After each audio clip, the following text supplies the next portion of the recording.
이제는 낯설지 않습니다. 스마트폰에 깔린 앱을 통해서 우리는 성경을 대하죠. 찬송가도 대합니다. 또 소리로 들을 수가 있어요. 참 놀라운 시대에 우리는 살고 있고요. 그리고 의술, 과학의 발달로 인해서 이제는 잘 듣지 못하고 잘 보지 못하는 이들, 특히 난청, 난시, 처한 이들이 이제는 제대로 보고 제대로 듣는 시대에 우리는 살고 있습니다. 바야흐로 4차 산업혁명 시대에 돌입하고 있죠. 이번에 청와대에서 몇 부분에 걸쳐 공채를 했습니다. 경쟁률이 꽤 높았죠. 블라인드 처리했습니다. 지역, 학교, 남녀 구분 없이 그대로 했는데 뽑힌 이들 6명이 모두가 다 남성이 아닌 여성이었습니다. 여성 상위 시대가 분명해졌다는 것을 알려주시죠. 여러분이 잘 아시다시피 영국이나 미국도 여성의 참정권이 발휘된 때가 2세기가 안 돼요. 2세기 전에는요, 여성은요, 참정할 수도 없어요. 투표권도 없었어요. 근데 지금은 달라졌죠.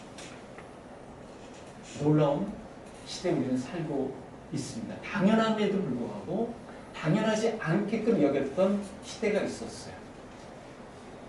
여러분, 지금이야 우리가 그냥 평등하다고 생각하지만 불과 1세기 반 전만 하더라도 이씨 조선 가운데 살던 때에는요, 양반과 산놈이 나눠져 있었어요.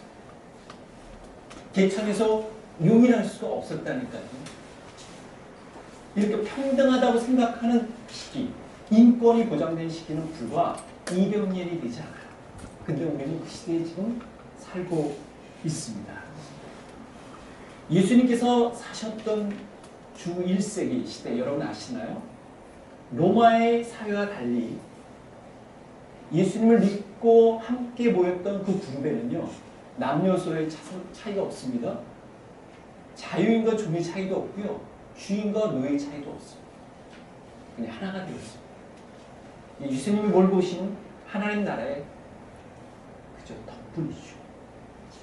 그래서 교회는 바로 그러한 놀라운 모습을 이미 수세기 전부터 보여줘 왔습니다.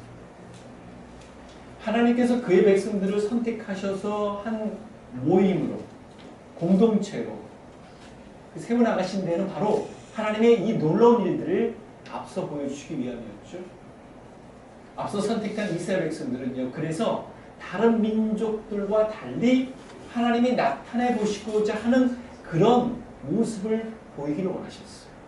그래서 다른 민족들이, 다른 사회가 보면서 아, 저렇게 사는 것이 맞구나, 그게 정답이구나, 바른 길이구나 하는 것을 보여주길 원했지만 하나님 백성들은 그렇게 살지 못했죠. 그들은 반역했습니다. 그들은 불의했어요. 그들은 거스렀습니다. 패역했습니다. 그래서 결국 하나님의 심판을 받게 되었습니다. 어떻게 심판을 받았죠? 주의 나라를 통해서 징계를 받았어요. 그들의 침략을 통해서 자신의 본토 땅을 떠나야만 했습니다. 여러분 아시다시피 이스라엘이 근본적으로 뿌리를 흔들렸던 때가 언제죠? 북이스라엘이 아수르에 의해서, 남유다 바벨론에서 침공을 받았을 때 그들은 뿔뿔이 터졌습니다. 디아스포라의 원조가 그때부터 생기게 되었습니다. 자신의 고향을 잃어버린 채 곳곳을 떠나다니만 했던 오늘날의 난민들의 신세를 여러 번 떠올려 보시기 바랍니다. 그들은 정말 얼마나 불안한 채 살아가고 있습니다. 이스라엘 백성들이 그랬습니다. 하나님을 떠났던 백성들의 삶이 그럴 수밖에 없었는데, 근데 그들을 향해서 빛이 비춰졌습니다. 오늘 본문의 1절에 보니까 흑암에 살던 백성들에게 무엇이 비춰졌다고요? 빛이 비춰졌다. 근데 이 내용이 여러분, 예수님께서 오시기 전 700년 전에 이미 예언된 내용이에요. 놀랍죠? 하나님께서 이스라엘 백성들을 정착시킨 그 땅에서 이스라엘 백성들이 제대로 하나님의 뜻을 수행하지 못하자 하나님을 거스리고 반역하고 제대로 된 삶을 살지 못하자 그들이 뿌리 뽑힌 채 다 흩어졌어. 그러고 나서 하나님이 정말 이스라엘 백성들을 돌보시는 걸까? 남은 자들을 보존시킨 것일까? 하나님 정말 역사하시는 분이실까? 수백 년 동안 하나님이 침묵해 보시는 것 같았지만 이미 오래전에 주님께서는 이사야 선지자 등을 통해서 하나님이 하실 일들을 알려주셨고 그 본문이 오늘 읽었던 본문입니다. 여러분 이 본문을 처음 읽으시면 안 돼요. 아 이거 처음 대했던 것 같다. 그럼 여러분 매석하게도 신앙인이라고 말하기 어렵습니다. 이 부분을 이미 알고 계셨어만 해요. 왜냐하면 이 메시아에 대한 예언이 등장했기 때문에 그렇습니다. 흑암에 처했던 백성들이 여러분 빛을 보게 되는 거 얼마나 놀랍습니다. 이 내용을요 제가 현대인의 성경으로 다시 읽어드릴게요. 그러나 고통하는 자들에게는 언제나 절망과 어둠이 계속되는 것은 아니다. 스불론 땅과 납달리 땅이 한때는 하나님의 멸시를 받았으나 앞으로는 지중해 동쪽 요단 서편의 이방 사람들이 사는 갈릴리가 영원롭게 될 것이다. 흑암 가운데 벌어지는 백성이 큰 빛을 보았고 죽음의 그늘진 땅에 사는 사람들에게 빛이 비추었다. 이스라엘이 다시 번영을 누리게 될 것이며 추수할 때와 약할 물을 나눌 때와 같은 즐거움이 이 땅에 넘치리라. 다소 좀 길죠? 끝부분을 읽어드릴게요. 한 아이가 태어났으니 우리에게 주신 아들이다. 그가 우리의 통치자가 되실 것이니 그 이름이 위대한 스승 전능하신 하나님 영원히 계시는 아버지 평화의 왕이라 하리라. 그의 왕권은 한없이 신장되고 그의 나라는 언제나 평화로울 것이며 그가 다윗의 왕에 앉아 그 나라를 굳게 세우고 공정함과 의로움으로 영원히 다스릴 것이다. 전능하신 여호와 열심히 이것을 이루리라. 여러분 7절 말씀처럼 하나님의 열심히 하나님의 열성이 일을 이룰 것이라고 말씀하시죠. 여러분 어떻게 이 본문처럼 일이 이루어진다고 말해주고 있습니까? 흑암에 있던 이들이 어떻게 해요? 빛을 보게 될 때 이 약속이 이루어진다고 말해주고 있습니다. 여러분 흑암에 처한 이들이 누구예요? 고통받고 있는 이들입니다. 사회의 개인적인 멍에를 안고 근근히 살아가는 이들이었어요. 여러분 복음의 빛이 비춰질 때 그 대상들이 어떤 이들이었는지 아십니까? 여러 가지 곤궁에 빠져있던 이들이었어요. 멸시받던 이들이었습니다. 사회 천대받던 이들이었어요. 그런 이들에게 먼저 빛이 비춰진 것이었어요. 이스라엘 백성들이 그랬죠. 여러분 스불론과 납달리가 어느 지역입니까?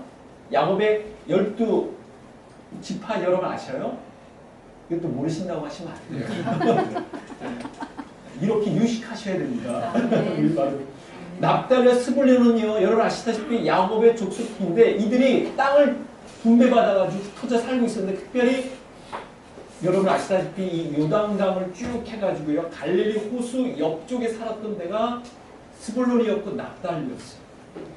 근데 스불론과 납달리는 어떤 적인지 여러분 아시다시피 외부 세력이 침투해 올 때 스불론과 납달리 지역을 통해서 와요.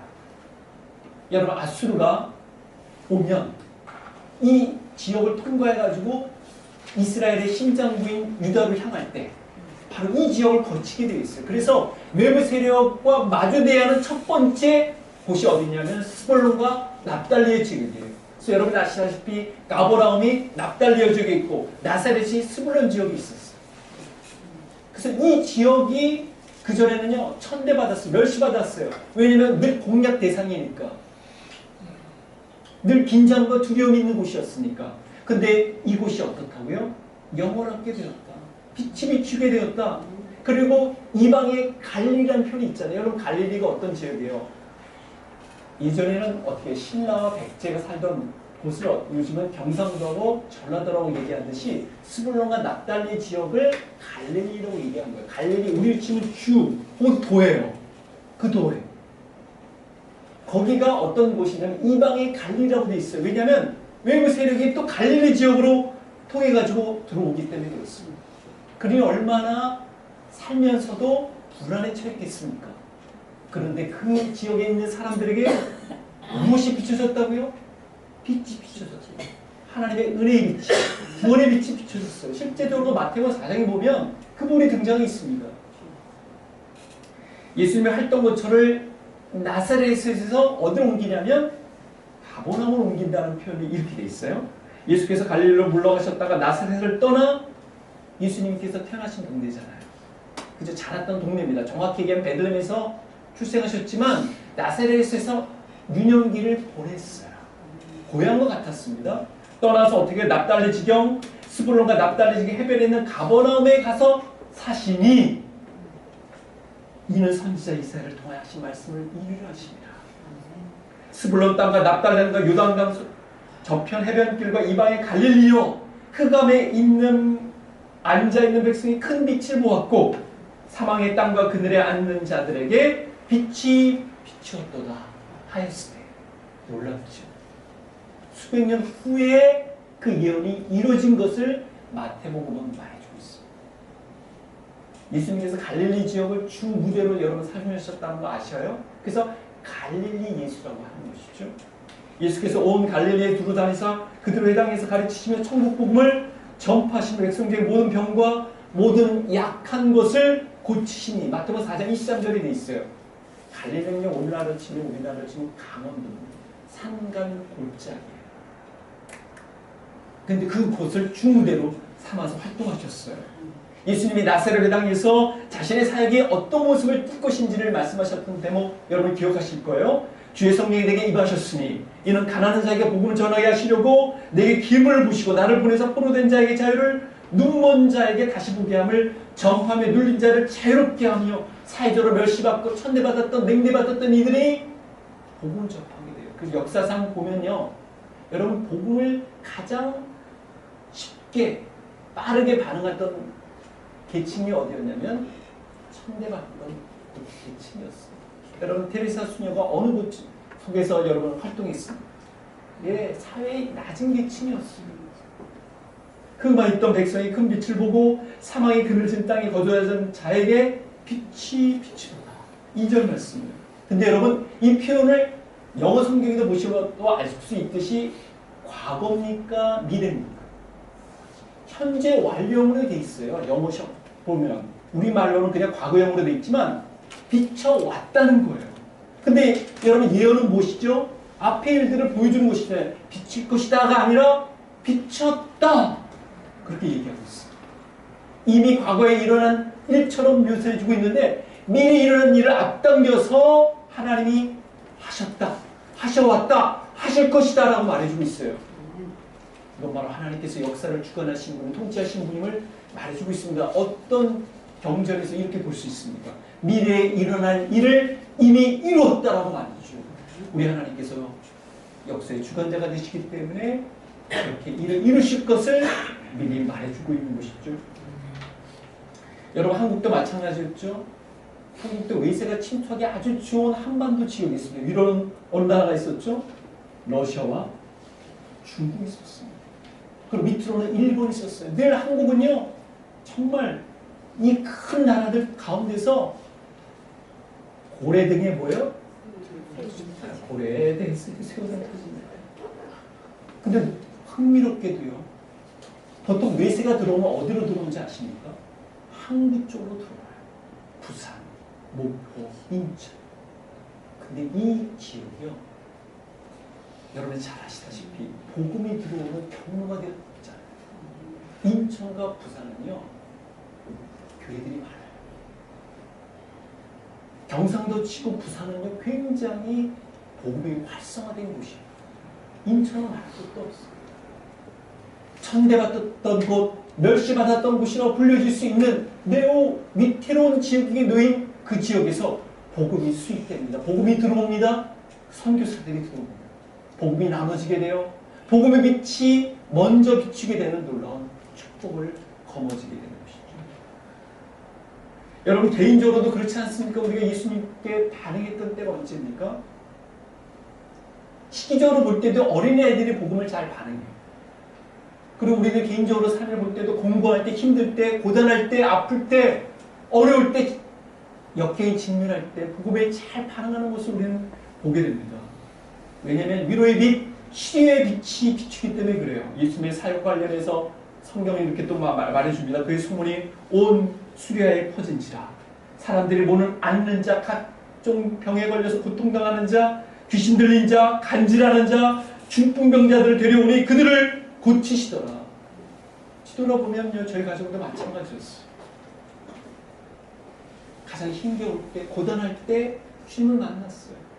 우리 가정만 아끼고 우리 가정만 잘 됐으면 좋겠다는 그런 샤머니즘 신앙으로 절에 가서 기도하셨던 어머니가 그의 생애 반려자가 그죠? 위기에 처하니까 붙들었던 그 끈이 바로 신앙의 끈이었어요. 여러분, 며칠 전 제가 신방은 가운데 한 교우분이 그렇게 말씀하시더라고요. 정말 우리가 믿음 밖에 있었을 때는 정상이 아니었다는 것이죠. 여러분 동의하세요? 우리가 믿음 갖기 전에는요 정상이 아니었어요. 우리 자신만 바라봤죠. 우리 욕심에 따라 살아갔던 이들이었잖아요. 근데 복음 때문에 다른 이들을 생각한단 말이죠. 복음 때문에 다른 이들의 안위를 걱정한단 말이죠. 그들의 생명을 놓고 기도한단 말이죠. 그것은 바로 우리들에게 은혜의 빛이 비추졌기 때문에 그렇습니다.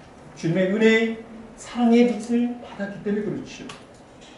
어두운 데서 빛이 빛이라 말씀하셨던 그 하나님께서 빛을 우리 마음에 비추셨느니라. 고린도서 4장 6절 말씀. 어두워 못 보던 상태에서 그 새로운 세상을 보게 된 데는 예수님이 살아갈 빛을 비추셨기 때문에 그렇습니다. 그 감에서 빠져나올 수 있도록 빛을 비추셨던 것이죠. 누가복음 2장 9절부터 12절은 바로 그 빛을 받는 대상이 순서가 있다고 얘기해 줍니다. 먼저는 누구죠? 유대인입니다. 그 다음에 이방인들이에요. 주의 영광이 그들을 두루 비추네. 어떤 장면일까요? 예수님께서 탄생하셨을 때의 그 모습을 보여줍니다. 크게 무서워하는지라 보라 내가 온 백성에 미칠 큰 기쁨의 좋은 소식을 너에게 전하러 올라 다윗의 동네에 너희를 위하여 구주가 나셨으니. 누구의 동네라고요? 다윗의 동네예요. 유대 베들레헴 금방 다윗의 동네에 바로 구주가 나셨죠.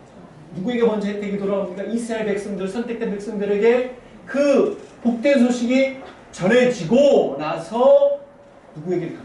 이방 쪽으로 향하죠. 하나님께서 그 아들 예수님을 이 땅에 보내셨지만 사람들이 그를 알아차렸나요? 영접했나요? 요한복음 1장 5절에 이렇게 되어 있습니다. 빛이 어둠에 비침에 어둠이 빛을 깨닫지 못하고. 요한복음이 또 그렇게 되어 있죠. 세상이 그를 알지도 못하고 영접하지도 아니하였을 때 그를 믿는 자 곧 예수 그리스도를 믿는 자에게 하나님의 자녀가 되는 권세를 주셨다고 말해주고 있습니다. 이 일에 너무나도 안타까워하신 나머지 하나님께서는 어떻게 해요? 예수님을 통해 빛을 비추셨 뿐만 아니라 어떻게 해요? 제자들 만드셨어요. 그리고 제자를 통해서 그 빛을 비추도록 하나님이 역사하셨어요. 또 그 일을 대충 하신 것이 아니라 열성적으로 하셨어요. 7절 말씀 보시기 바랍니다. 하나님 나라의 백성들을 창성하게 하셨다. 그래서 여호와 열심히 이를 이루시리라. 하나님은 그의 백성들에게 빛을 비추실 뿐만 아니라요. 창성하게 비춰주십니다. 그리고 그것을 누리게 하셔요. 어떻게? 즐거움을 가지고요. 구원을 갖게만 할 뿐만 아니라 구원을 풍성하게 누리게 하시고요. 구원의 기쁨을 충만하게 누리게 하시는 것이 하나님의 뜻인 걸 여러분 알고 계십니까? 여러분 마치 유명 감독들이나 PD들이요. 작품을 낼 때 얼마나 열심을 냅니까? 그리고 꼼꼼하게 합니까? 새로운 어떤 극본이 형성되면요. 미리 감독, 극작가, 딱 배우들이 모여가지고요. 대본을 읽어요. 그 자리부터 벌써 감정이 입이 돼가지고 눈물이 터집니다. 왜냐면 관객들이나 아니면 청취자들에게, 시청자들에게 최고의 감동을 선물해 주려고 바짝 긴장하고 바짝 준비하는 것이죠. 만나면 좋은 친구 MBC의 최고의 프로는 머리머리에도 무한도전이죠. 여러분 주 PD인 김태우 PD는요 하루 종일 뭘 생각하는지 여러분 아셔요? 어떻게 하면 이 무한도전을 한 작품이 나올 때마다 관객들로 하여금 말이죠. 청취자들로 하여금 무한도전만에만 생각하게 할까? 이게 대부분의 PD들이 갖고 있는 생각이란 말이죠. 여러분 우리 주님께서 뭐 하시겠습니까? 열성을 다해 그의 백성들을 향해서 어떻게 구원의 기쁨을 충만하게 선사해 줄 것인가? 그리고 만끽하게 할 것이구나. 그게 바로 주님의 뜻이란 말이에요. 오늘 본문의 그것이 창성하게 하시되 즐거움을 갖게 하시는 거예요. 여러분, 우리가 구원받았을 때 겨우 구원받은 게 아니에요. 하나님의 무한한 은총 가운데서는 구원받았습니다. 신앙인의 삶이 어떤 것인지를 깨달을 수 있도록 하나님께서는 우리 가운데서 역사하셨고 개입하셨고 이끌어 주셨어요. 고백 있게 하셨습니다. 간증이 있게 하셨어요. 저희 형님의 이름이 창성이에요. 창성. 저는 창훈입니다. 여러분, 창성이라는 게 뭔지 아시죠? 번성한다는 뜻이에요. 그래서 저희 형님이 이름이 창성이, 야, 뭔가 대박을 터뜨리겠구나. 그래서 뭔가 도전하고 막 그러시면 좋은데, 저희 형님은 학교 선생님처럼 그냥 성실 그 자체. 도전하고 막 그런 거보다. 근데 캐나다에 있을 때 연락이 왔어요. 저희 형님이 장로 임직을 받는다. 결국 인정을 받은 건 아닙니다. 사업이 또 이제 받은, 열심히, 저희 형님의 뭐 특징 다른 것보다도 열심히 그 자체. 또 사업이 또 이거 커져나가니까 그게 이제 미국계 기업하고 연결된 건데, 그래가지고 최근에는 또 그 형수님하고 같이 미국 또 여행까지 갔다 왔어요. 몇 번째인지 모르겠습니다. 창성. 여러분, 이제 또 창성이라는 이름을 짓는 분들 많죠. 창원도 괜찮습니다. 창성하여 가르친다. 근데 우리 하다가 제가 생각해, 박창석 박창석들. 이 창석이 무슨 뜻인지 아세요? 키에다가 막대기에다가 이런 꽂아가지고 이걸 이렇게 키처럼 돌려서 할 수 있는 거예요. 그게 경상도 사투리입니다. 굉장히 중요한 부분이에요. 오늘 박창성들이 오시면 굉장히 좋을 뻔 하셨는데 여러분에게 미디어 프레젠트를 하나 지금 소개하고 싶습니다.